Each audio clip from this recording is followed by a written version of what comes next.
Oke, selanjutnya kita akan belajar tentang apa itu proposisi. Proposisi merupakan pernyataan-pernyataan yang ada di dalam suatu argumen. Pernyataan-pernyataan tersebut selalu mempunyai properti tertentu, yakni nilai benar atau salah, dan tidak ada nilai lainnya. Pernyataan yang bernilai benar atau salah inilah yang disebut dengan proposisi. Jadi perlu diingat bahwa nilai proposisi hanya ada dua saja, yaitu bernilai benar atau bernilai salah. Dalam penulisan kita menggunakan true atau false. Jadi pakai T atau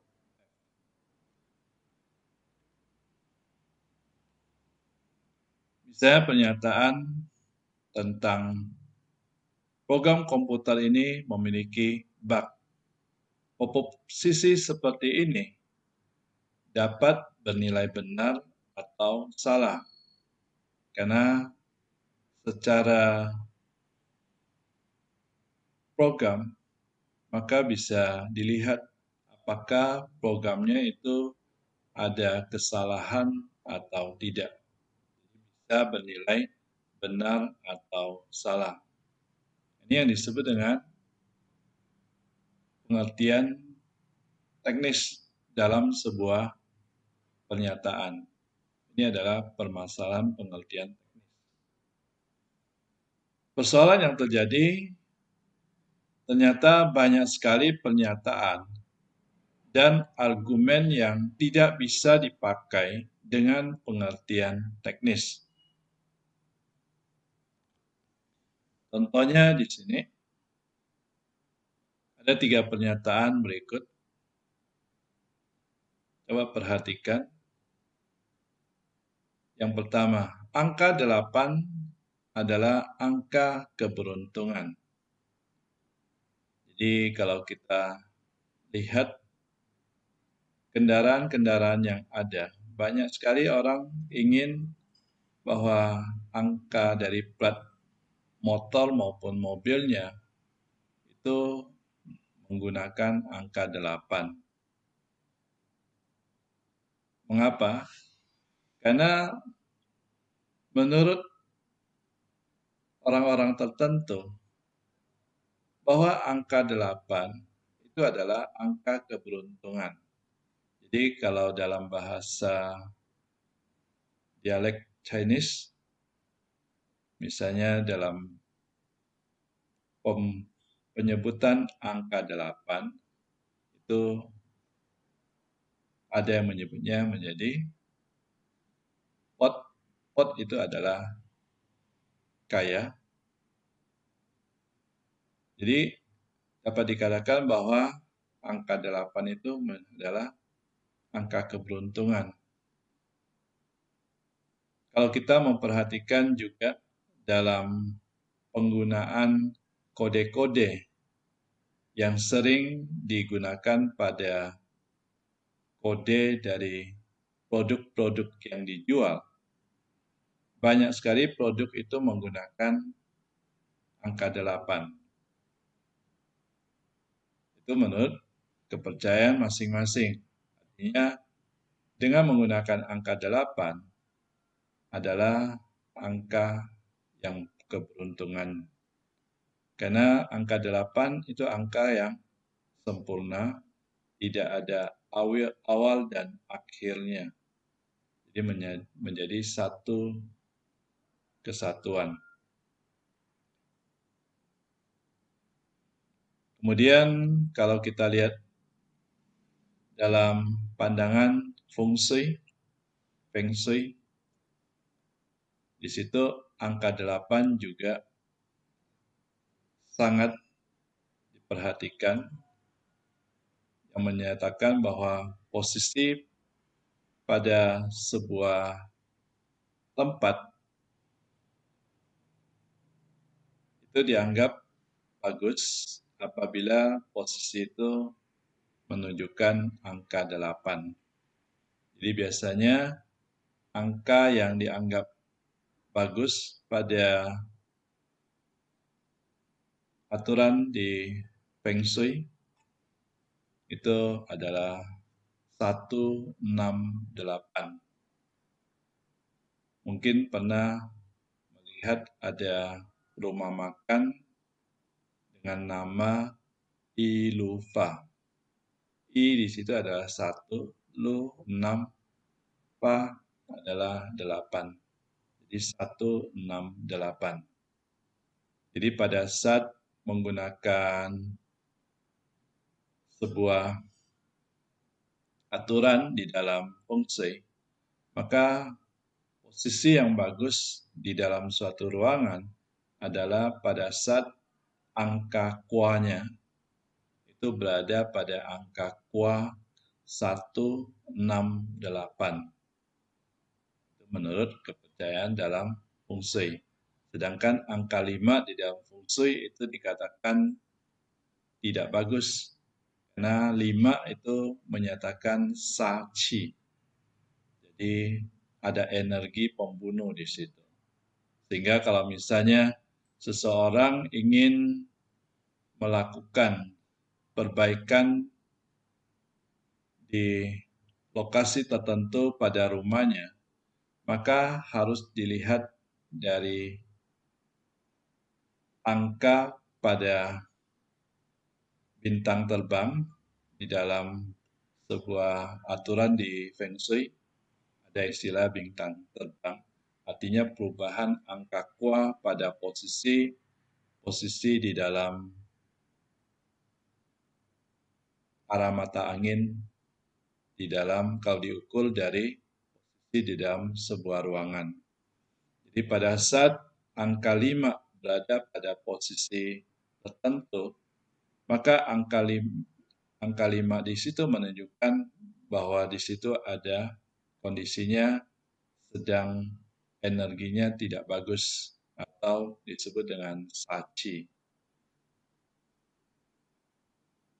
Dengan demikian, kalau misalnya angka kua pada saat di bintang terbang itu, peta bintang terbang, posisi angka 5-nya ada di daerah atau di ruang tertentu, maka bagian itu tidak boleh dilakukan perbaikan. Jadi maksudnya tidak boleh diganggu. Oke, itu menurut kepercayaan. Makanya angka 8 di sini adalah angka keberuntungan. Ini akan bisa menimbulkan sebuah perdebatan. Karena ada yang bisa mengatakan bahwa angka 8 itu adalah angka keberuntungan, artinya benar. Tapi ada juga yang mengatakan itu salah. Karena itu adalah sebuah kepercayaan. Demikian juga dengan angka 13. Sering orang mengatakan angka 13 itu adalah angka sial. Ya. Jadi kalau kita memperhatikan rumah-rumah orang itu tidak ada yang menggunakan nomor 13. Karena menurut kepercayaan bahwa angka 13 itu adalah angka sial. Di hotel-hotel juga kalau kita memperhatikan ruangan yang ada di situ itu tidak ada yang menggunakan angka 13. Biasanya akan dilakukan perubahan. Misalnya kalau untuk nomor rumah orang mengubahnya menjadi 12B. Seharusnya dia nomor 13, tapi karena tidak mau menggunakan angka 13, terus digunakan angka 12B atau 12A, tergantung orang yang menggunakannya itu. Jadi ini juga akan menimbulkan perdebatan. Selain itu kalau kita melihat pada film-film di luar negeri, ya, pernah mungkin menonton film tentang Friday 13, ya, Jumat tanggal 13, maka biasanya film seperti itu adalah tentang mistik.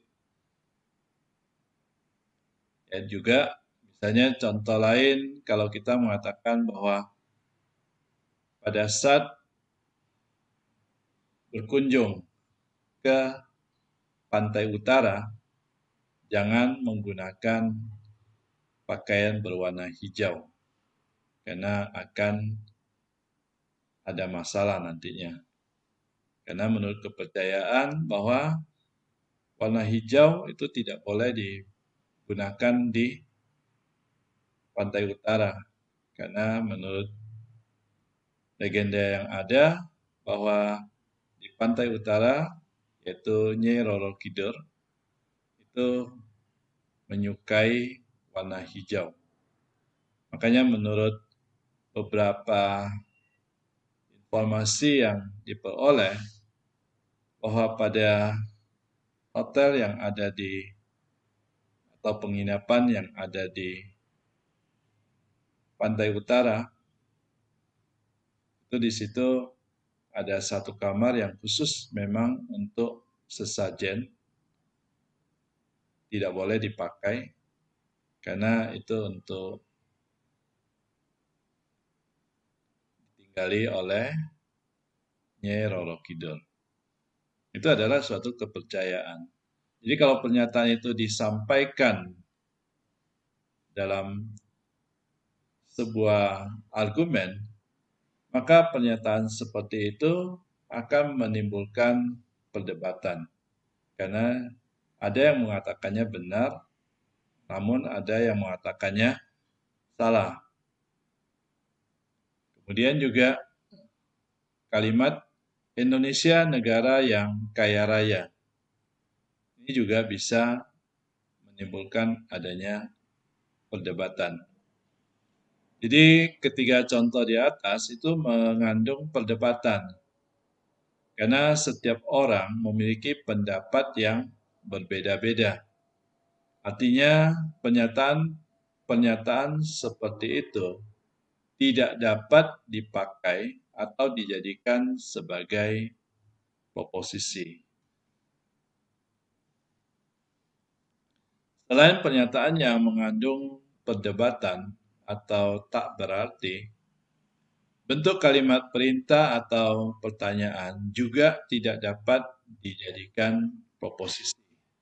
Ya, jadi diingat bahwa kalimat perintah dan kalimat pertanyaan itu tidak dapat dijadikan proposisi.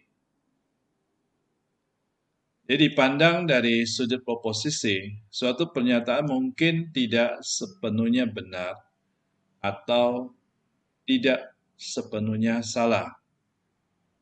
Maka untuk kondisi seperti itu, ada logika yang bisa dipakai untuk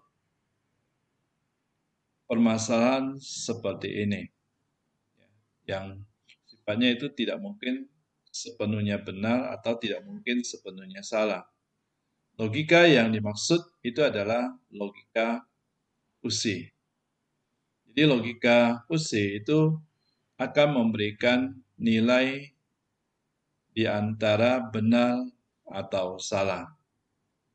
Nanti pada saat mempelajari logika matematika diskrit, di situ akan didapatkan bahwa sebuah ekspresi itu memberikan nilai dari 0 sampai dengan 1. Jadi ada 0, 0,1, 0,2, 0,3, dan seterusnya sampai 1. Itu adalah merupakan logika Usih. Sedangkan untuk pernyataan atau argumen yang tidak bisa ditangani dengan logika proposisional akan ditangani oleh logika predikat. Jadi itulah sebabnya mengapa ada beberapa macam logika dalam pembelajaran logika informatika. Jadi ada logika proposisional, ada logika predikat. Sedangkan kalau di dalam perhitungan matematika diskrit, kita kenal dengan istilah logika fusi. Proposisi harus berbentuk suatu pernyataan yang berupa kalimat, harus memiliki subjek dan predikatnya masing-masing, dan bisa ditambah dengan objek. Contohnya, Bambang menikah. Bambang itu subjek, menikah predikat. Kemudian, dan Hasan menangis. Dan di sini adalah perangkai. Kemudian Hasan menangis ini adalah subjek dan predikat. Ya. Kemudian untuk kalimat Bowo dan Dewi pergi kuliah, ini tidak dapat digunakan dalam penulisan di logika proposisional. Jadi tidak boleh subjek itu digabung. Bowo dan Dewi itu tidak boleh digabung menjadi satu kesatuan di sini. Predikatnya dipakai bersama. Jadi harus diubah menjadi Bowo pergi kuliah dan Dewi pergi kuliah. Itu aturan dalam penulisan di logika proposisional. Dalam keseharian ya kita biasanya menggunakan kondisi seperti ini, bisa langsung. Namun dalam logika proposisional kita harus memisahkan antara subjeknya dengan subjek yang lain. Jadi masing-masing proposisi harus ada subjek, predikat, maupun objeknya apabila ada.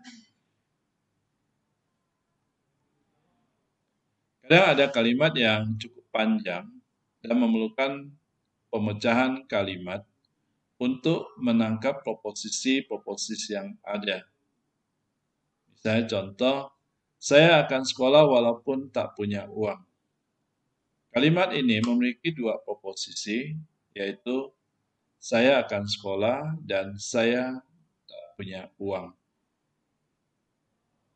Jadi kalimat seperti ini nantinya kita harus melakukan manipulasi supaya inti dari pernyataan tersebut tetap sama, namun kita menggunakan perangkai logika yang ada. Jadi tidak pakai kata walaupun. Berikutnya adalah variabel dan konstanta proposisional. Di dalam variabel proposisional, kita akan menggunakan variabel-variabel berupa huruf A besar, B besar, C besar, dan lain-lain. Variabel-variabel seperti itu adalah untuk menunjukkan proposisi-proposisi yang ada di dalam logika proposisional. Jadi setiap proposisi akan kita ubah nantinya menjadi huruf A atau B atau C atau D dan seterusnya. Itulah yang disebut dengan variabel proposisional. Variabel proposisional ini memiliki nilai true atau false. Jadi menggunakan nilai T atau F. Nilai T dan F tersebut itu disebut dengan konstanta proposisional. Jadi nanti jangan sampai tertukar dengan matematika diskrit, di situ menggunakan nilai 0 dan 1. Sedangkan di sini kita menggunakan true dengan false, pakai T dan F. Jangan menggunakan benar atau salah, B atau S. Tapi yang kita pakai adalah T atau F. Jadi variabel dan konstanta proposisional adalah proposisi atomik, yakni proposisi yang tak dapat dipecah lagi. Jadi proposisi atomik itu adalah proposisi yang tidak ada perangkainya lagi di dalam kalimat tersebut. Itu disebut dengan proposisi atomik.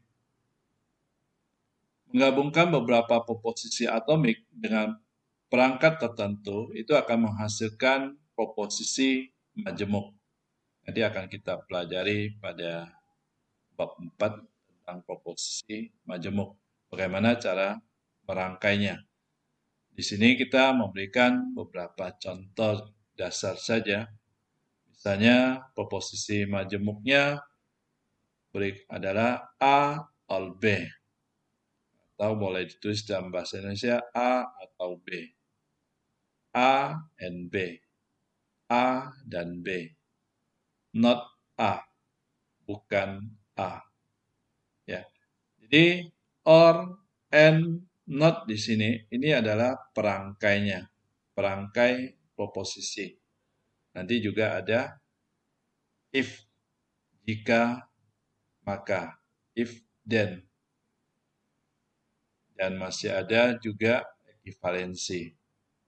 Akan kita lihat pada bab 3 nantinya. Oke, sampai di sini dulu untuk materi tentang logika proposisional. Nanti kita akan lanjut dengan tabel kebenaran pada bab 3.